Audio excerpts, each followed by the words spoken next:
এইটা আমার বোনকে আমি দিলাম। আজকে আমাকে বেশ 2-3 দিন ধরে নক দিচ্ছে এক অসহায় বাবা। আপনারা জানেন প্রতিবন্ধী ফান্ড ফুলবাড়ি কুড়িগ্রাম এর পরিচালক আমি নিজেই, নিজ উদ্যোগে আমার এই ছোট্ট ফান্ড।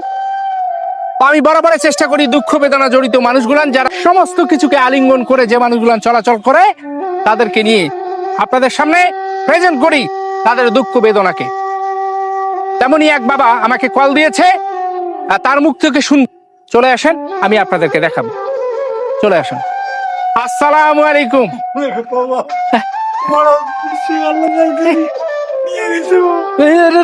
এমন কান্না যাবে না তো বাবা, আপনার কান্না মনে দিও। বাবা কেমন আছেন আপনি? আছে ভালো আছে। ভালো আছেন? মন খারাপ কেন? আল্লাহ ভালো রাখে সেই শোনেন আমি বলি বাবা, কোন এই পৃথিবী এমন একটা জায়গা যেখানে আমরা কেউ থাকবো না। কথা আপনি আমি আমরা সবাই চলে যাব বাবা, কেউ থাকবো না। কথা ঠিক। কেউ আগে যাব, কেউ পরে যাব। অগাধ সম্পদ কারো বা আছে, নাই, শান্তি নাই তার মাঝে। সে সম্পত্তি আমার নাই। আবার অনেক কিছু কষ্টে পড়া মানুষ আছে যাদের দুঃখ কষ্ট বেদনা ছাড়া অন্য কিছু আর নাই। তো ওটা বিষয়ে বড় নাই। আচ্ছা বাবা, আমি শুনলাম আপনি একটা হুইল চেয়ারের জন্য বিভিন্ন দপ্তরে বিভিন্ন জায়গায় ঘুরেছেন। কোথায় কোথায় গেছেন একটু বলুন। সমাজ সেবা গেছি, সমাজ সেবা। হ্যাঁ, তারা কি বলছে আপনাকে? দিবস চাইছে, দিবস চাই দেয় না, দিবস চাই দেয় না। কতদিন ধরে ঘুরাচ্ছে? এই এক সপ্তাহ আছে, বেশি। বেশি হবে? মানে আপনি বললেন এক সপ্তাহ পরে, বলতেছেন বেশি, মানে তারা দিতে চায় আবার দেয় না। দেয় না। কথাটা আসলে সত্য কিনা আপনার ছেলের মুখ থেকে শুনবো, যেহেতু আমার ছেলেটা গরিব একটু সেটাই ওই লেটনের ওখানে। হ্যাঁ লেটন। হ্যাঁ হ্যাঁ। আপনি অন্য কোথাও গেছিলেন? অন্য যাইনি। টিউন অফিস গেছিলেন? না যাইনি। যান নাই না? এটা টিউন অফিস তো এটি গেছি, টিউন অফিসের গেছে? কালকে গেছি। আপনার ছেলে না? একটু আসেন তো ভাই, আপনি একটু আসেন।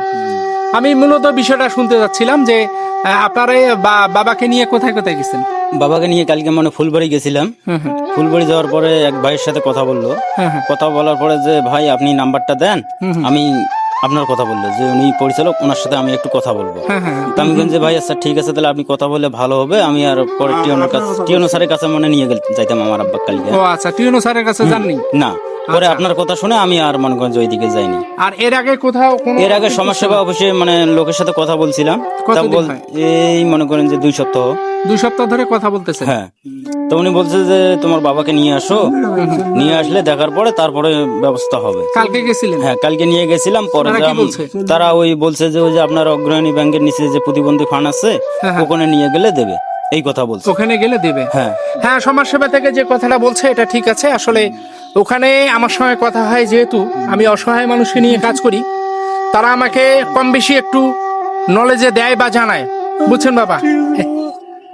তো বিষয়টা হচ্ছে তারা আমাকে বলেছে ডিসেম্বরের ওইদিকে হুইল চেয়ার আসবে, অনেক বরাদ্দ আসবে হুইল চেয়ার।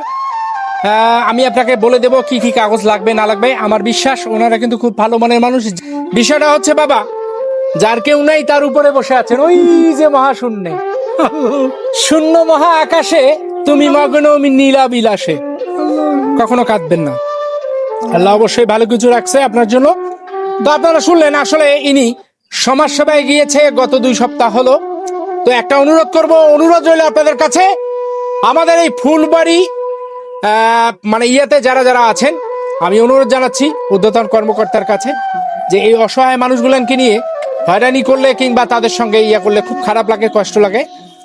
অনুরোধ রইল এই মানুষগুলোর পাশে বা এদেরকে সহানুভূতির হাতছানি একটু বাড়িয়ে দেবেন, এটা আমি করজোরে অনুরোধ করব। আর একটা কথা বলবো, অসহায় দুঃখ বেদনা জড়িত মানুষগুলান সব সময় আমাদের কাছে চায় একটুখানি ভালোবাসা।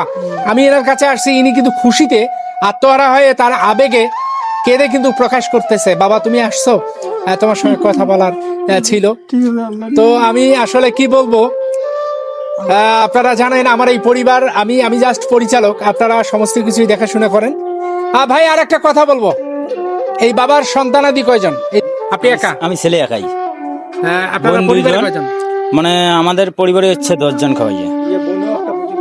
আমার বোনও একটা প্রতিবন্ধী। উনি ওই যে আমার আমার বড় বোন। কি বোন আছে? হ্যাঁ। আসেন আমার কাছে আসেন। আমার ভাই মনে হয়? হ্যাঁ সত্য? তো এই যে দেখেন, আমার আর একটা বোন আমি পেলাম। আমার জানা ছিল না যে এই পরিবারে একজন প্রতিবন্ধী আছে। আমার পরিবারে দুই বাপ বেটি প্রতিবন্ধী। ইস, তো আমি কি বলবো, বলার ভাষা নেই। আমি তো জানি না যে আপনারা আছেন। বাবা টেনশন করবেন না, আপনাদের বিষয়টাকে নিয়ে আমি ভাববো। আর আমার এই পরিবারে এমন একজন মানুষ আছে, আমার প্রিয় বড় ভাই, অবশ্যই আপনাকে একটা হুইল চেয়ার গিফট করবে ইনশাল্লাহ। আমি অনুরোধ জানাচ্ছি, এই পরিবারের মানুষ হচ্ছে 10 জন। একজনের আয়ে চলে এই পরিবার, অর্থ প্রাচুর্য নেই, দিনমজুর, দিন করে দিন খায়। ভাই আমার কাঠ মিস্ত্রি। ভাই আপনি কাঠ মিস্ত্রির কাজ করেন? জি জি, আমি এই হচ্ছে ভাই কাঠমিস্ত্রির কাজ করি। কাঠ মিস্ত্রির কাজ করেন। একজনের উপার্জনে পুরা পরিবার চলে। আশ্চর্য বিষয়। আপনারা ভাবেন যে তাদের পরিবারের কি হাল। অনুরোধ রইল আপনাদের কাছে করজোড়ে অসহায় মানুষগুলোর পাশে দাঁড়ান। অনেক মহৎবান মানের মানুষ এই সমাজে আছেন, বিত্তশালী প্রভাবশালী অনেক মানুষই আছেন। অসহায় মানুষের পাশে দাঁড়ান, তাদের দুঃখ বেদনাকে একটু ভাগ করে নিন। তো বাবা আমার পরিবার থেকে, আচ্ছা এখানে আমি জাস্ট আনছি মিষ্টি খাওয়ার জন্য, আমার প্রতিবন্ধী ফান্ডের পক্ষ থেকে ছোট্ট উপহার। এইটা আপনি নেন, এটা ছোট্ট উপহার। আর আমার এই বোনটা যেহেতু আছে, আমি তো এইটা আমার বোনকে আমি দিলাম। সো এটা আপনার ছোট ভাইয়ের মানে ছোট্ট আদর, অনুরোধ। তো অনুরোধ হইল এই অসহায় মানুষের পাশে যান, অসহায় মানুষের পাশে দাঁড়ান। এই আহ্বান আমি সব সময় করে যাব। কেন নয়, এরা আমাদের কাছে বেশি কিছু চায় না সমাজের অট্টালিকা, চায় না কোটি কোটি সম্পদ, চায় না আপনাদের টাকা পয়সা, চাই শুধু বেঁচে থাকার জন্য একটু সংগ্রামের সাথী হন আপনারা। এই মানুষগুলোর পাশে দাঁড়ান। এই আহ্বান রেখে আগামী নতুন কোনো ভিডিও দেখার আমন্ত্রণ জানিয়ে আজকের মতো বিদায় নিচ্ছি। ভালো থাকবেন, সুস্থ থাকবেন, আল্লাহ হাফেজ।